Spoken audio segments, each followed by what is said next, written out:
ধরে আসলে দম ধরে রাখার প্রস্তুতির সিনেমা সত্যিকার অর্থে। এবং এটার দম কত দূর এটা ঈদের দিন থেকে সিনেমা হলে আসবে, তারপরে দেখা যাবে।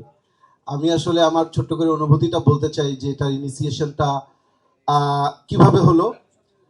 একদমই শুরুর গল্প যদি বলি, সেটা হচ্ছে যে আমি প্রতিবার ঈদ করতে আমার গ্রামের বাড়ি যাই। আমার আব্বা আম্মা ওখানে থাকেন। তো প্রতিবার যেটা হয় যে পত্রিকাগুলোর যে ঈদ সংখ্যা বের হয়, এই ঈদ সংখ্যাগুলো আমার বাবার জন্য নিয়ে যাই পড়ার জন্য। তো প্রথম আলোর ঈদ সংখ্যা 2023।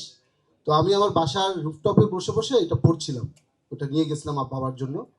তো একটা গল্প পড়তে পড়তে আমি ওই সময় হঠাৎ আমার কি একটা অদ্ভুত, তখন আমি অন্য সিনেমার গল্প অলরেডি আমি নিজে নিজে সিদ্ধান্ত নিয়েছি যে অনেক বছর পর সিনেমা বানাবো, কিন্তু এই গল্পটা পড়ার পরে হঠাৎ করে দেখলাম যে আমার অনেক কান্না পাচ্ছে। ওই সময় আমার মনে হলো যে এটা আসলে আমি করতে চাই।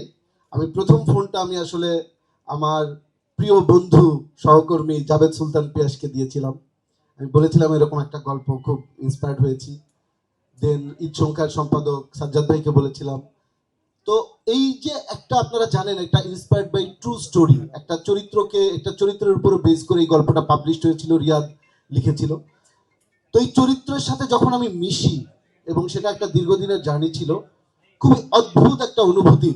মানে এটা আমার নিজের ইন্সপিরেশনের জন্য। মানুষের জীবনে অনেক ঝড়ঝাপটা আসে, আমরা জানি, মানুষ অনেক প্রতিকূল পরিস্থিতির মধ্যে পড়ে, কিন্তু একটা মানুষের মানসিক শক্তি কত বিচিত্র এবং কত স্ট্রং হতে পারে, কত দমদার হতে পারে, যে সেখান থেকে আসলে মানুষ বেঁচে ফিরে।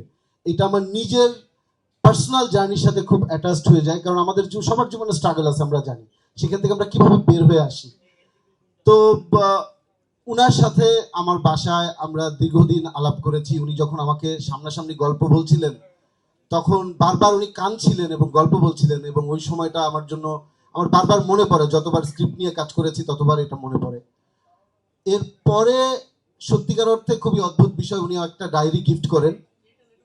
উনার ওইখান থেকে আসলে এই ডায়েরিটা একটা বড় সূত্রপাত। এই ডায়েরির ভিতরে অনেক কিছু লেখা থাকে, সেটা সবকিছু ডেফিনেটলি ফিল্মে আসবে না, কারণ আমরা আসলে ইন্সপায়ার্ড হয়ে একটা চলচ্চিত্রের গল্প লিখি, কিন্তু এটা যে মূল বক্তব্য ওই ডায়েরির ভিতরে।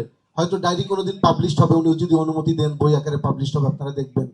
এটা অসাধারণ একটা ডায়েরি, অসাধারণ। এটা আমি সারা জীবন মনে রাখবো, ডায়েরিটা এখন আমার সংগ্রহে আছে। এরপরে তো আসলে একটা সিনেমা ভাবলে হয় না, সিনেমা বানাতে হয়, অর্থলগ্নি করতে হয়, সাপোর্ট লাগে।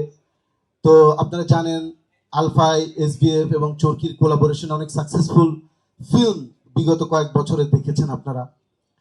তো স্বাভাবিকভাবেই আমাদের প্রিয় প্রযোজক, তাকে আমরা বলি শাহরিয়ার শাকিল।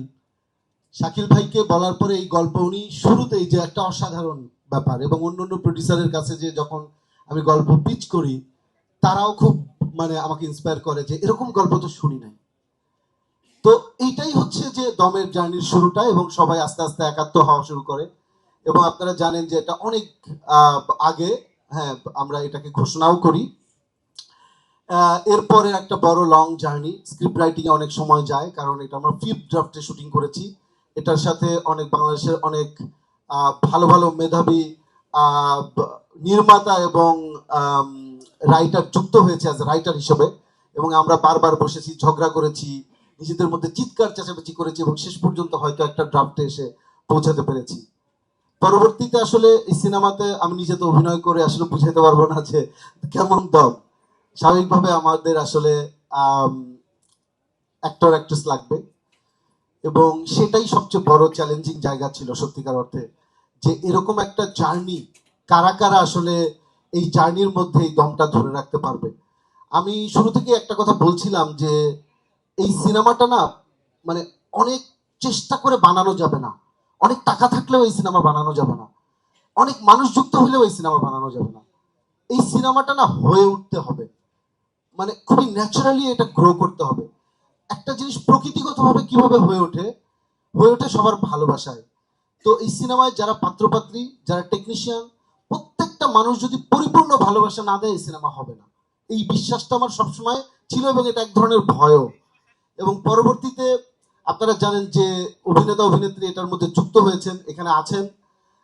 এদের গল্প আমি একটু একটু করে বলেছি, আসলে গল্পের কিছুই বলি নাই।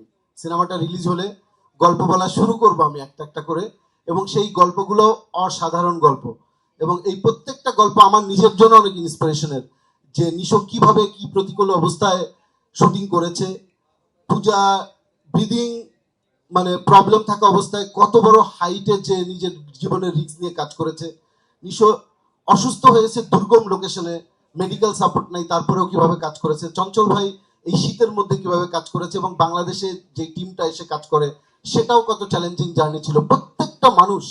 এবং স্পেশালি আমরা জানেন যে আপনাদের কাছ থেকে দোয়া নিয়ে গিয়েছিলাম প্রেস কনফারেন্স থেকে কাজাকিস্তানের এত টাফ লোকেশনে, টাফ ওয়েদারে, -7 -8 এরকম টেম্পারেচারে কাজ করা, বেশিরভাগ বিদেশি টেকনিশিয়ানের সাথে কাজ করা, ল্যাঙ্গুয়েজ ব্যারিয়ার, স্পেশালি আমাদের টেকনিশিয়ানদের 90% ছিল রাশিয়ান ল্যাঙ্গুয়েজে কথা বলে, 2-3 জন ইংলিশ জানতো। খুবই অদ্ভুত একটা কমিউনিকেশন আমাদের মধ্যে ডেভেলপ করলো, না রাশিয়ান, না ইংলিশ, না বাংলা, এটা একটা ফিল্মি ল্যাঙ্গুয়েজ। এবং আমরা সবাই এই ল্যাঙ্গুয়েজটা তখনই তৈরি হয় যখন বিশ্বাস তৈরি হয়, এবং সবাই যখন একটা জিনিসে বিশ্বাস করে যে এই দম সিনেমাটা আসলে হয়ে উঠতে হবে। এবং আমাদের ডিওপিআই মিখাইল থেকে শুরু করে গ্যাফার, আইনুর, আমাদের এডি টিম, আমাদের প্রত্যেকটা এইচওডি এবং প্রত্যেকটা ক্রু কি অমাশয়িক পরিশ্রম করে এই কাজটা যে করেছে, এই গল্প এত অল্প পরিসরে বলা যাবে না। শুধু এটুকু বলে রাখি যে এই সিনেমাটা বাংলাদেশের জন্য অবশ্যই একটা গুরুত্বপূর্ণ সিনেমা হতে পারে, এবং ওয়ার্ল্ড মার্কেটে মানে পাল্লা দেওয়ার জন্য যে আমাদের যে সিনেমাগুলো দরকার, এই সিনেমাগুলো আমি মনে করি সেই জায়গায় পৌঁছাতে পারে। আপনাদের সবার সাপোর্ট লাগবে, ভালোবাসা লাগবে। আমি প্রত্যেকের প্রতি কৃতজ্ঞ এবং সবার প্রতি আমার ভালোবাসা। ভয় পাস না, এটা কসমিক ডোর। শব্দের আরেক নাম কসমিক ডোর। এর ওয়াল থিকনেস ও রিপ থিকনেস বেশি থাকায় এটাকে 50 বছরেরও বেশি। কসমিক ডোর, নিশ্চিন্তে 50 বছর।